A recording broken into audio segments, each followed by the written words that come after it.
शिल्प और शिल्पकार शकों, कुषाणों और सातवाहनों का समय था।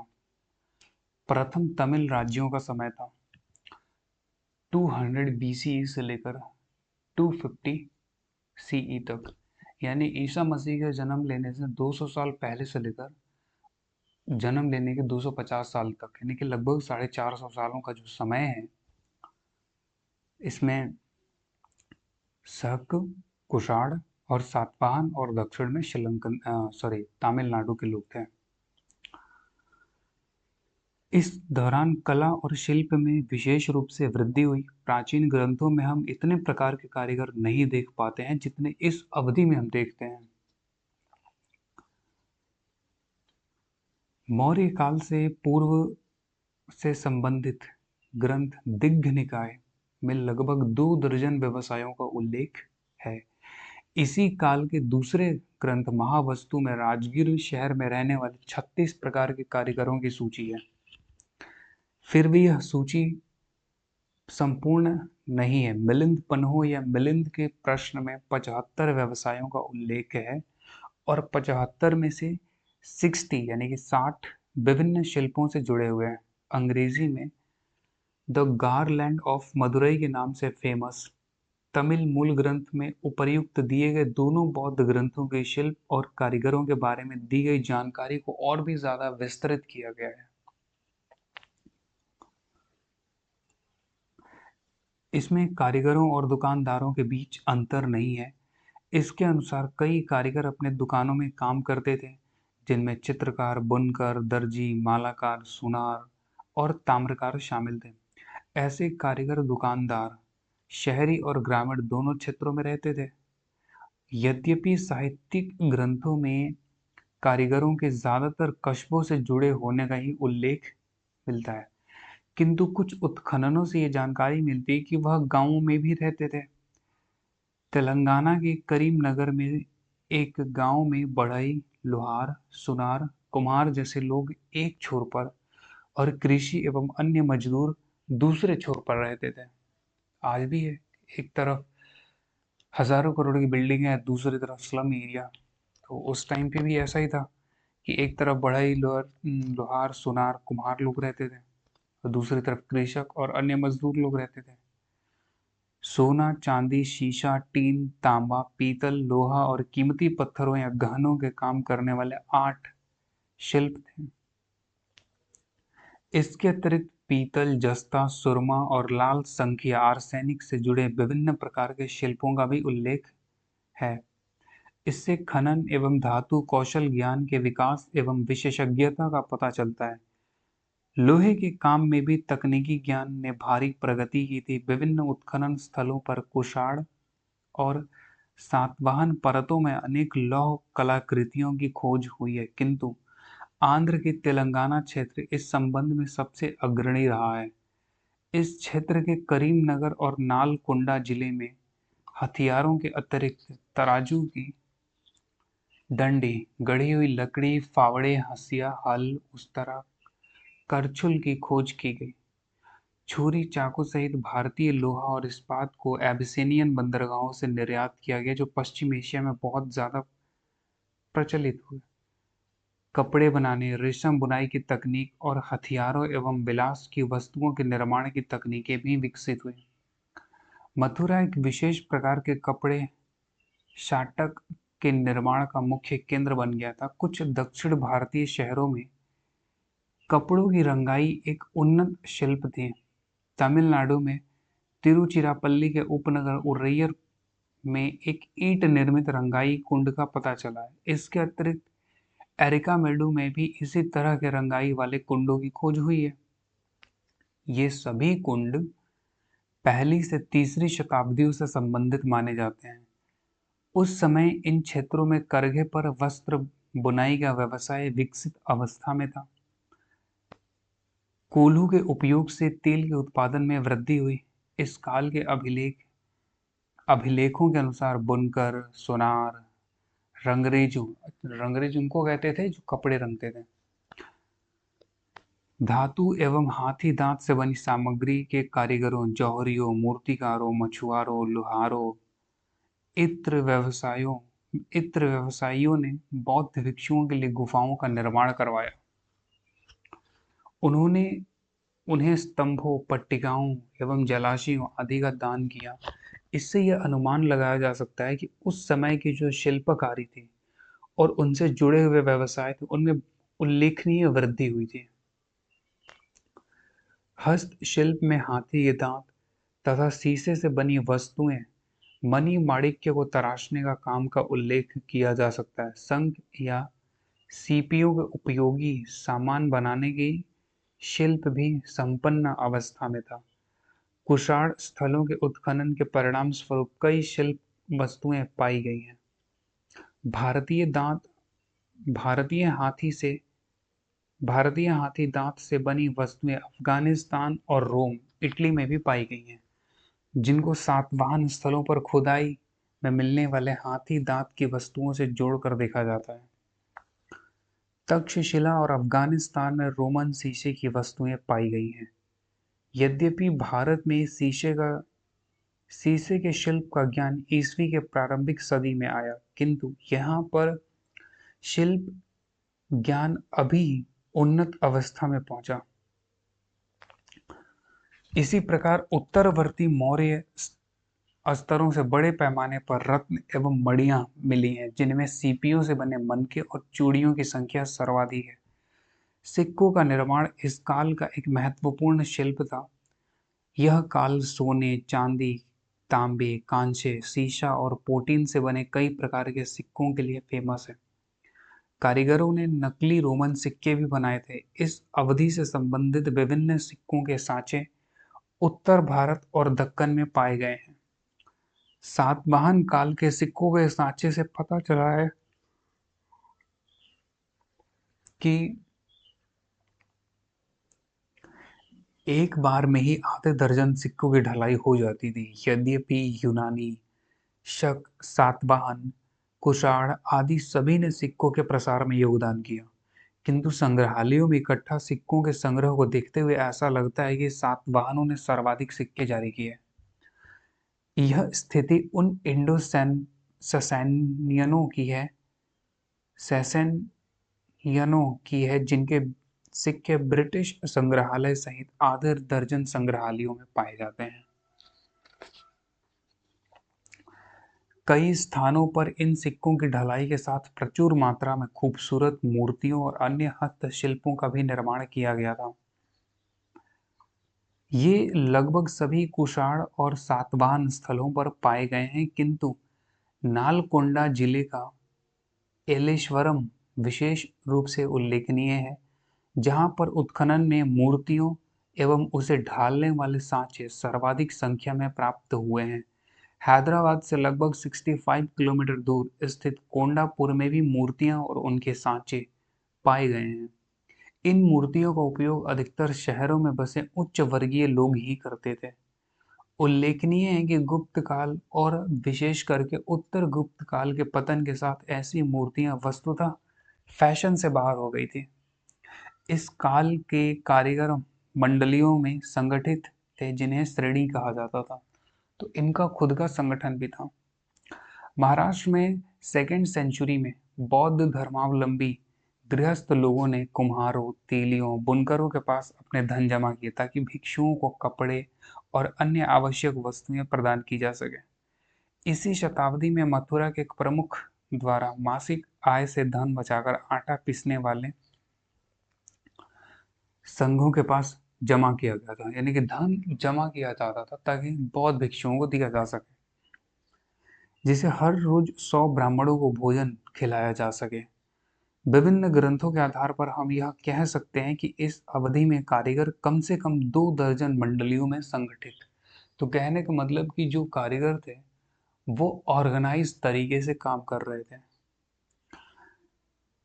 अभिलेखों से जानने वाले अधिकांश कारीगर मथुरा क्षेत्र और पश्चिमी दक्कन में ही पाए जाते थे, जो कि पश्चिमी तट पर व्यापार मार्गों एवं बंदरगाहों से जुड़ा था। व्यापारियों के प्रकार।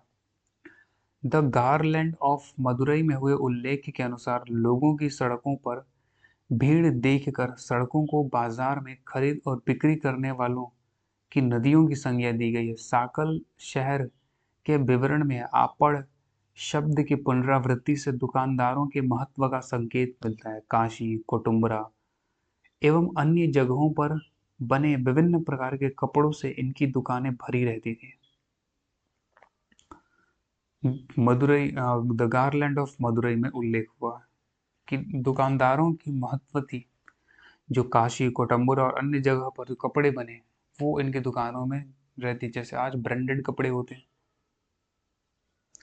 कई कारीगर और व्यापारी श्रेणी एवं आयतन नामक मंडलियों में संगठित थे, लेकिन इन संगठनों के संचालन एवं इनकी कार्यशैली का विवरण न तो महावस्तु में है और न ही मिलिंद पन्हों में है। व्यापारी और कारीगर दोनों उच्च, मध्य और निम्न वर्गों में विभाजित थे। बौद्ध ग्रंथों में संगठनों के मुख्य व्यापारी श्रेष्ठी एवं वणिक निगम, वणिज ग्रामों के प्रमुख सार्थवाह का उल्लेख है। इसमें लगभग आधे दर्जन छोटे व्यापारियों का भी वर्णन है, जिन्हें वाणिज्य कहा जाता था। वे फल, कंदमूल, पके हुए भोजन, चीनी, छाल से बने वस्त्र, घास के रूप में प्रयुक्त मकई का गट्ठर और बांस बेचते थे। कई दुकानदारों का वर्णन तमिल ग्रंथों में भी है। वे मिठाई, सुगंधित पाउडर, बीज और फूलों की माला बेचते थे। इस तरह से ये व्यापारीगण भोजन, वस्त्र, आवास सहित शहरी लोगों की विभिन्न जरूरतें पूरी करते थे। इनमें इत्र के व्यापारी या गंधिका नाम से प्रसिद्ध बहुविध व्यापारियों को भी जोड़ सकते हैं, जिसके अंतर्गत कुछ सुगंधित तेल बनाने वाले व्यवसायी भी आते हैं। उस समय व्यवहारी शब्द का भी उपयोग किया जाता था, जिसका अर्थ होता है जो व्यापार करे, लेकिन व्यापारी शब्द नहीं मिलता। अग्री वनिजा शब्द स्पष्ट नहीं है, लेकिन कुछ भाषाई परिवर्तन करने पर यह व्यापारी अग्रवालों के पूर्ववर्ती हो सकते हैं। इसका चाहे जो भी अर्थ हो, किंतु उस समय यह निश्चित रूप से थोक व्यापारी हुआ करते थे, जो आंतरिक और विदेशी दोनों व्यापार करते थे। व्यापारिक मार्ग और केंद्र। इस काल का सबसे महत्वपूर्ण आर्थिक विकास भारत और पूर्वी रोमन साम्राज्य के बीच विकसित हो रहा व्यापार था। शुरू शुरू में जमीनी मार्ग से भरपूर व्यापार होता था, लेकिन शक, पार्थियन और कुषाणों की गतिविधियों ने जमीनी व्यापारी मार्ग को बाधित कर दिया। हालांकि ईरान के पार्थियन भारत से लोहे और इस्पात का आयात करते थे, लेकिन उन्होंने सुदूर पश्चिमी ईरान तक भारतीय व्यापार के मार्ग में बड़ी बाधाएं उत्पन्न की। ईरान तो हमसे खरीदता था, लेकिन आगे जब हमें रोमन साम्राज्य से व्यापार करना होता था तब ये नहीं करने देते, टांग अड़ाते थे। इसीलिए पहली शताब्दी में व्यापार मेनली समुद्री मार्ग से होने लगा था। ईसवी के शुरुआती समय में लोग संभवतः मॉनसून को समझने लगे थे। नाविक कम समय में अरब सागर के पूर्वी तट से सीधे पश्चिमी तट पहुंच जाते थे और इस रास्ते भारत के पश्चिमी तट पर स्थित भड़ौच और सोपरा, पूर्वी तट पर स्थित अरिकामेडु और ताम्रलिप्ति जैसे बंदरगाहों तक पहुंचना आसान हो गया था। इन सभी बंदरगाहों में भड़ौच सबसे महत्वपूर्ण और समृद्ध था।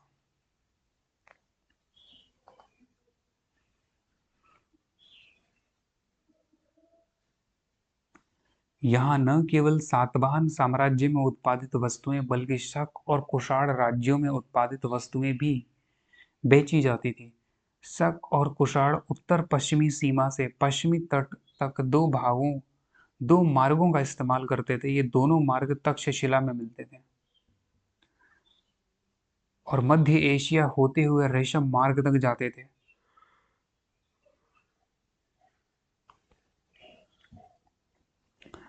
पहला मार्ग सीधे उत्तर से दक्षिण जाता था, जो तक्षशिला को सिंधु घाटी से जोड़ते हुए भड़ौच तक पहुंचता था। तक्षशिला को सिंधु घाटी से जोड़ते हुए गुजरात के भड़ौच तक पहुंचता था। और दूसरा मार्ग, जिसे उत्तरा पथ कहा जाता था, उसका उपयोग ज्यादा होता था। तक्षशिला से आधुनिक पंजाब होते हुए यमुना के पूर्वी तट तक जाता था। यमुना के रास्ते दक्षिण में यह मथुरा और मथुरा से मालवा में उज्जैन पहुंचकर भड़ौच तक जाता था। उज्जैन एक अन्य मार्ग का भी मिलन बिंदु था, जो इलाहाबाद के पास कौशाम्बी से शुरू होता था।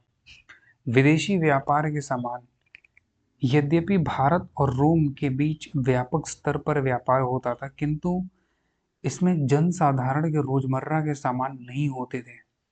भोग विलास वाली वस्तुओं का व्यापार अधिक होता था, जिसे भव्यता की वस्तुएं भी कहा जा सकता है। रोम के लोगों ने पहले भारत के दक्षिणी हिस्से के साथ व्यापार शुरू किया, साउथ के हिस्से के साथ। इसलिए उनके सबसे प्राचीन सिक्के तमिल राज्यों में मिलते हैं, जो सातवाहन राज्य की सीमा से बाहर था। रोम के लोग मुख्य रूप से मसालों, जिसके लिए दक्षिण भारत प्रसिद्ध था, उसके साथ साथ मध्य और दक्षिण भारत के मलमल, मोती, गहने और कीमती पत्थरों का भी आयात करते थे। यानी कि रोम स्टार्टिंग से साउथ इंडिया से व्यापार करता था, और ये साउथ इंडिया इस समय सातवाहनों के समय से, मतलब उनके काल से बाहर था। और ना सिर्फ दक्षिण इंडिया से, बल्कि नॉर्थ भारत से, उत्तर भारत से भी व्यापार करते थे। रोमन साम्राज्य को भेजी जाने वाली वस्तुएं में लोहे के सामान, विशेष करके छुरी, कांटा, बर्तन आदि महत्वपूर्ण थे।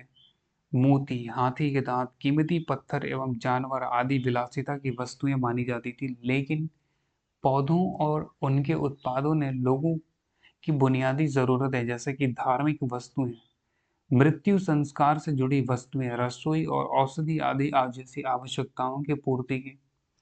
आयात की वस्तुएं में बर्तन भी शामिल थे। छुरी, कांटा आदि का उपयोग उच्च वर्ग के लोगों के लिए महत्वपूर्ण था। डिवीजन समाज में हमेशा से रहा है। भारत द्वारा सीधे निर्यातित वस्तुओं के अतिरिक्त चीन और मध्य एशिया से कुछ वस्तुएं भारत लाई जाती थी और फिर रोमन साम्राज्य के पूर्वी हिस्से में पहुंचती थी। उत्तर अफगानिस्तान और ईरान होते हुए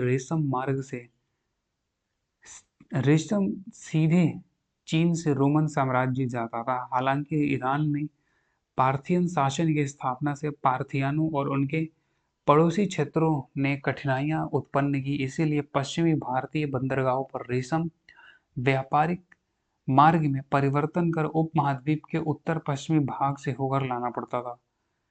रेशम लाने के लिए कभी कभी चीन से भारत के पूर्वी तट के रास्ते का भी इस्तेमाल होता था और फिर वहां से पश्चिम को भेजा जाता था। इस प्रकार भारत और रोमन साम्राज्य के बीच रेशम का पर्याप्त पारगमन व्यापार होता था।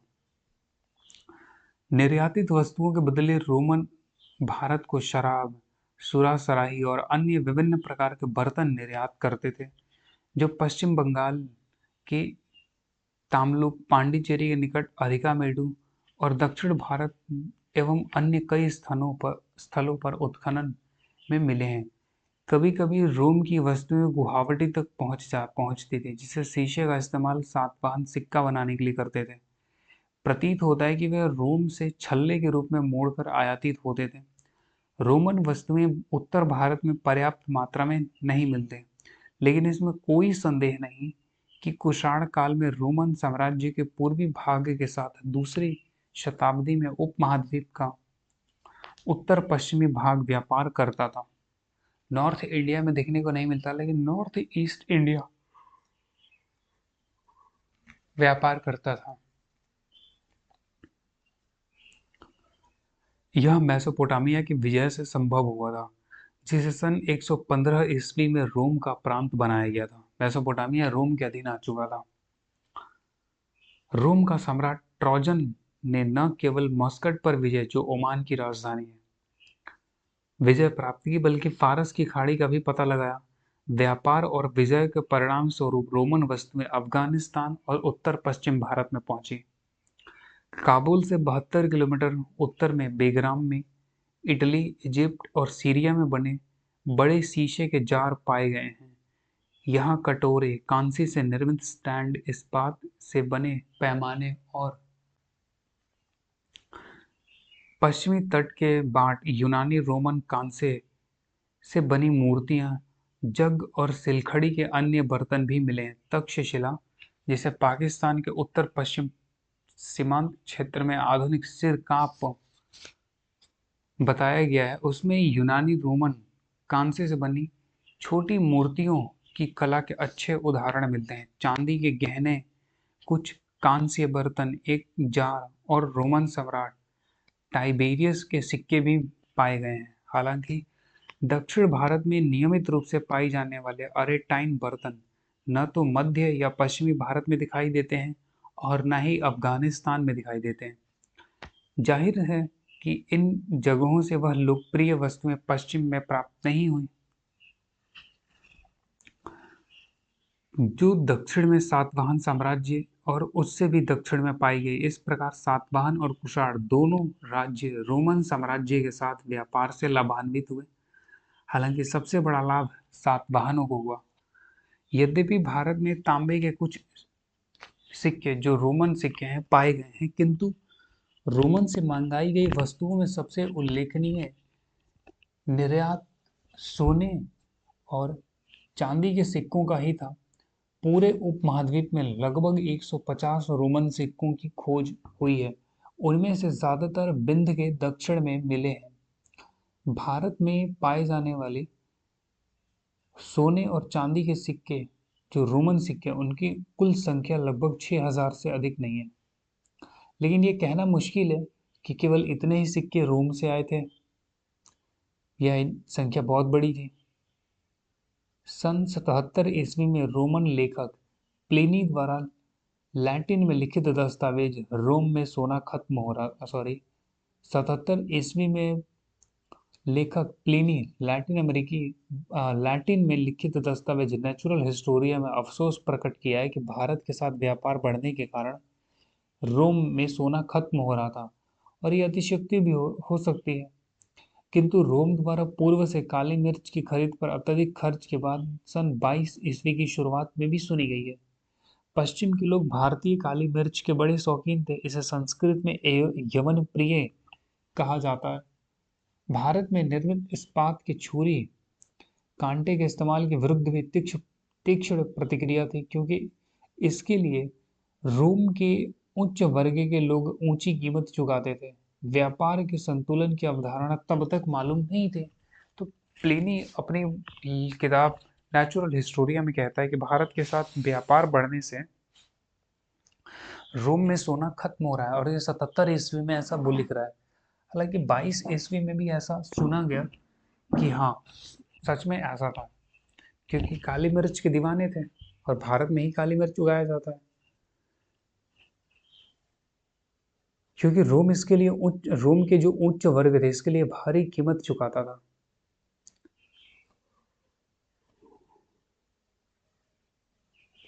भारी कीमत ऊंची शब्द नहीं है, मतलब ठीक शब्द नहीं है, बल्कि ऊंची कीमत चुकाता था, महंगे थे। व्यापार के संतुलन की अवधारणा तब तक मालूम नहीं थी। लेकिन प्रायद्वीप में रोमन सिक्कों और मिट्टी के बर्तनों की खोज से कोई संदेह नहीं कि भारत को रोमन साम्राज्य के साथ व्यापार में लाभ ही मिला, और रोम के धन की इतनी गहरी हानि हुई कि अंततः रोम ने भारत से काली मिर्च और इस्पात निर्मित वस्तुओं की खरीद पर प्रतिबंध लगा दिए। प्रतीत होता है कि भारत रोमन व्यापार और समुद्री व्यापार में रोम ने प्रमुख भूमिका निभाई थी।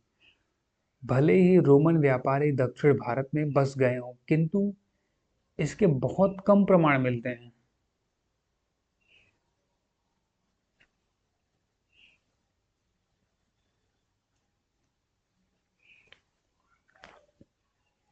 हालांकि तमिल में भित्ति चित्रों के मिले कुछ टुकड़ों से पता चलता है कि कुछ तमिल व्यापारी रोमन काल में इजिप्ट में रहते थे।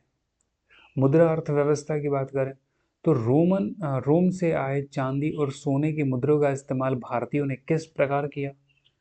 सोने के सिक्के सोने के रोमन सिक्के मूल्यवान धातु से निर्मित होने के कारण स्वभावतः मूल्यवान थे। साथ ही उनका इस्तेमाल बड़े लेन देन में भी होता था। नॉर्थ में हिंद यूनानी शासकों ने सोने के कुछ सिक्के जारी किए, लेकिन कुषाणों ने बड़ी संख्या में सोने के सिक्के चलाए। ऐसा सोचना गलत होगा कि सोने के सभी कुषाण सिक्के रोमन सोने से ही निर्मित थे। 5th सेंचुरी BCE में भारत ने ईरानी साम्राज्य को 320 तोला स्वर्ण मुद्राएं अर्पित किया था, और यह सोना सिंध में सोने की खान से निकाला गया था। कुषाण संभवतः मध्य एशिया से सोना प्राप्त करते थे।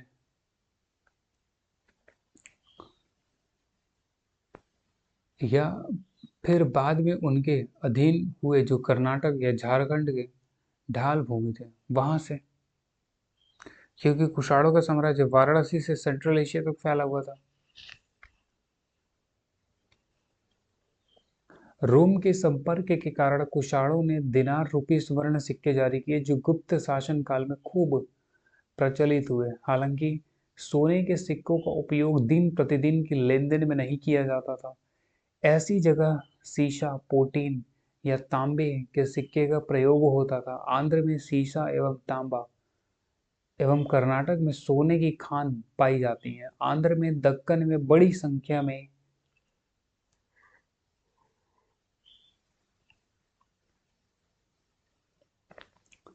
सीसा या पोटीन के सिक्के जारी किए। यद्यपि सातवाहनों ने सोने के सिक्के जारी नहीं किए, किंतु संग्रहालयों से पता चलता है कि उन्होंने अन्य धातुओं के सबसे अधिक सिक्के जारी किए। प्रायद्वीप से कुछ पंच चिन्हित और प्राचीन संगम युग के सिक्के पाए गए हैं। कुषाणों ने उत्तरी और उत्तरी पश्चिमी भारत में सबसे अधिक तांबे के सिक्के जारी किए।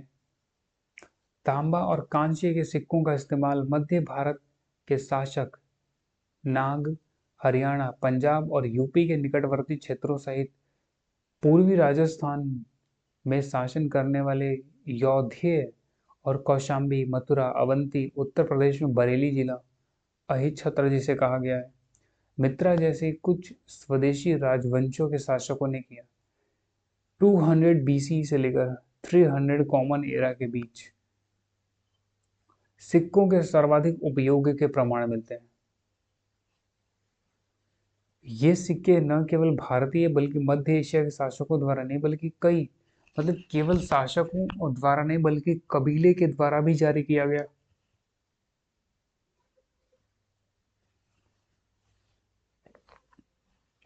प्राचीन काल में इस अवधि में सिक्का निर्माण के ठप्पे एवं सांचा सर्वाधिक संख्या में मिले हैं।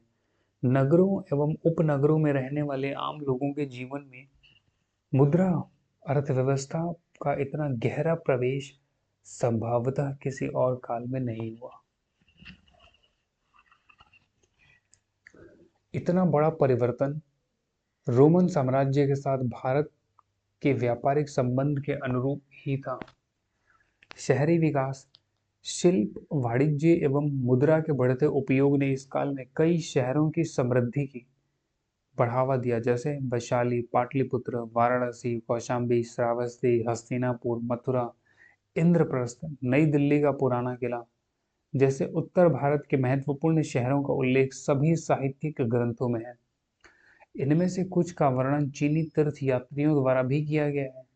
उत्खनन से कुषाण युग से प्राप्त श्रेष्ठ संरचनाओं को देखते हुए ये कहा जा सकता है कि इन शहरों में अधिकांश का पहली और दूसरी सेंचुरी में कुषाण काल के दौरान ही हुआ। बिहार के चिरांद, सोनपुर, बक्सर जैसे कई पुरास्थलों और पूर्वी उत्तर प्रदेश की खैराडीह, मसून से कुषाण काल की समृद्धि के नमूने देखने को मिलते हैं। इसी तरह गोरखपुर में सहगौरा, भित्ता, कौशाम्बी, श्रृंगेश्वरपुर, श्रृंगवेरपुर, अतरंजी खेड़ा जैसे शहर स्थल कुषाण काल में समृद्ध अवस्था में है। मथुरा के सोनक में हुए उत्खनन में कुषाण काल की 7 परतों और गुप्त काल की केवल एक परत का पता चला है। उत्खनन के अनुसार वर्तमान में लखनऊ से 50 किलोमीटर दूर स्थित सज्जन कोट, जिसे उत्तर भारत का सबसे बड़ा कुषाण शहर था, यह 9 स्क्वायर किलोमीटर क्षेत्र में फैला हुआ, जिसमें ईंटों से कई ईंटों के कई घर और तांबे के सिक्के मिले हैं। इसके अतिरिक्त पंजाब में जालंधर, लुधियाना एवं रोपड़ तथा हरियाणा के कई स्थलों पर भी कुषाण काल के निर्माण की गुणवत्ता का पता चला है। कई उदाहरणों के अनुसार गुप्त काल की संरचनाएं खराब थी, इसीलिए उस समय भी कुषाण ईंटों का इस्तेमाल करते थे। कुल मिलाकर कुषाण काल की इन संरचनाओं के भौतिक अवशेष से शहरीकरण के विकास की उच्च अवस्था के संकेत मिलते हैं। मालवा के शक साम्राज्य और पश्चिम भारत के शहरों में भी ऐसा ही था। सबसे महत्वपूर्ण शहर उज्जैन था, जो कौशाम्बी और मथुरा से अलग अलग आने वाले दो मार्गों का मिलन बिंदु था। हालांकि यह सुलेमानी और कार्नेलियन पत्थरों के निर्यात के लिए फेमस था। खुदाई से पता चला है कि 200 बीसीई के बाद मोती निर्माण के लिए सुलेमानी पत्थर, सूर्यकांत मणि और कार्नेलियन पत्थर का बड़े पैमाने पर कार्य होता था।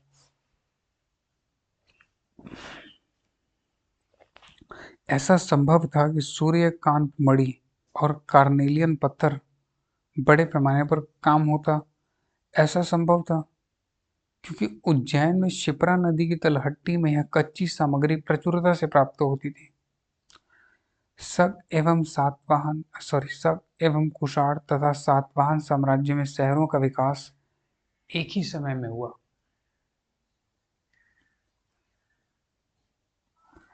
सातवाहन काल के दौरान पश्चिमी और दक्षिण भारत में तंगर, पैठन,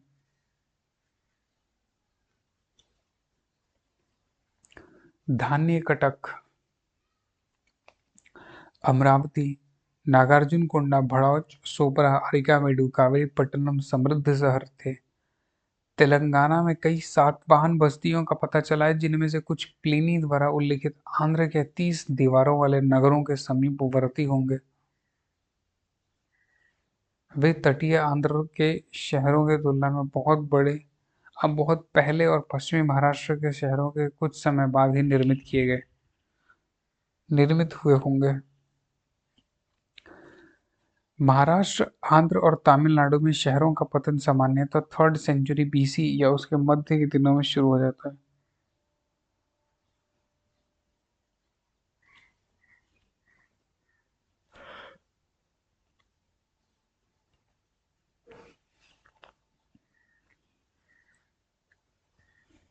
रोमन साम्राज्यों के साथ विकसित व्यापारिक संबंध के कारण ही कुषाण और सातवाहन साम्राज्यों में शहरों का विकास आसानी से हुआ होगा।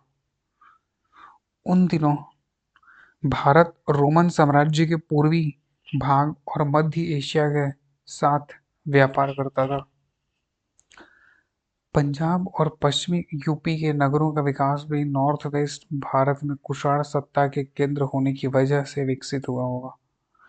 भारत में अधिकांश कुषाण शहर मथुरा से तक्षशिला तक था। नॉर्थ वेस्ट उत्तर पश्चिम या उत्तरापथ मार्ग पर स्थित है, क्योंकि कुषाण वंश उनका जो मेन एरिया था वो वाराणसी से नॉर्थ वेस्ट होते हुए सेंट्रल एशिया तक था।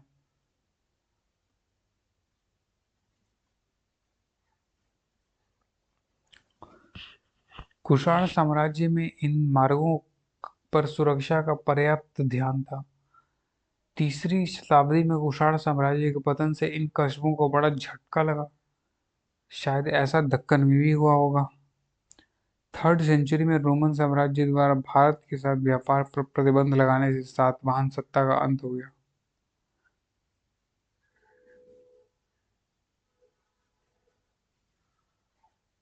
शहरी कारीगरों और व्यापारियों के हालात गंभीर हो गए। दक्कन में पुरातात्विक खुदाई से सातवाहन काल के बाद से शहरों का पतन स्पष्ट रूप से दिखाई देता है।